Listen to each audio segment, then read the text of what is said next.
Can you believe that it has been 3 years since the Subaru Solterra came out? I can't, but it's time for a mid-cycle refresh, and that's exactly what we're getting here. I think some of the changes that they've made, honestly, are awesome, and I'm so happy that they made them. So the first things I'm going to talk about are on the exterior, and the first thing that I noticed right away is the cladding. So do you remember there was this almost like this huge black cladding on the front?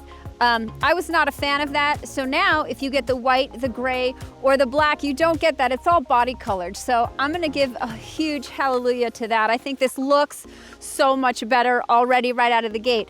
And then we're gonna swing around the front and you're gonna see that there are a lot of changes to the front end of this as well.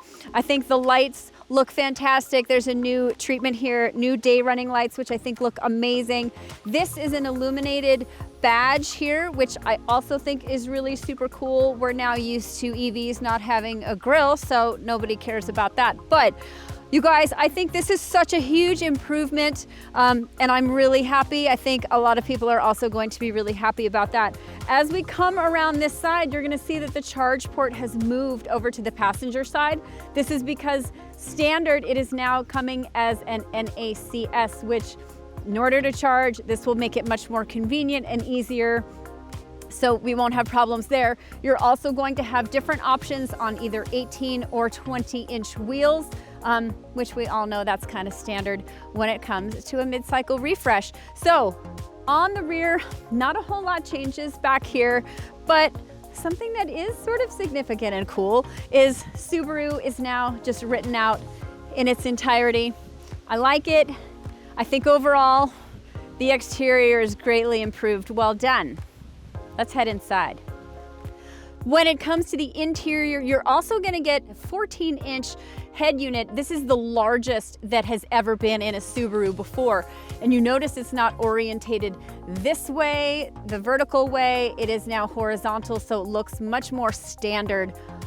We can't turn this on quite yet. This is still a prototype, but pretty excited about how this is all kind of looking in here. And another thing that I guess Subaru customers were really excited about, I think all customers in all cars would be excited about this, dual wireless charge pads here for your phone. So no one's fighting over things, which is fantastic. Overall, I think the interior here it's not kind of remarkable or unremarkable. It's very futuristic looking. It really change kind of in major ways except for here. So yeah, you have this to look forward to. So when it comes to the nuts and bolts of the numbers of this car, you're also gonna get a lot of improvements as well. So horsepower is gonna go up to, on the standard, about 233. Again, all these numbers are just estimates, so they might change. 338 on the top trims, the more kind of performance-oriented trims. So you're gonna get more battery capacity. You're also going to get faster charging times. So DC fast charging now, you're charging only at about 100 kilowatts. You're going to be able to charge at about 150 kilowatts, and that is gonna shorten your 10% to 80% full charge, not full, but to 80% to about 30 minutes, which is great. You're also going to have a new battery preconditioning system that they have in here. And what that means is if you're getting ready to charge and it's in a cold environment, then you're gonna be able to tell the car to sort of heat up the battery a little bit so that when you get to the charging station, it's gonna be all set and ready to go and doesn't have to warm up, then start charging.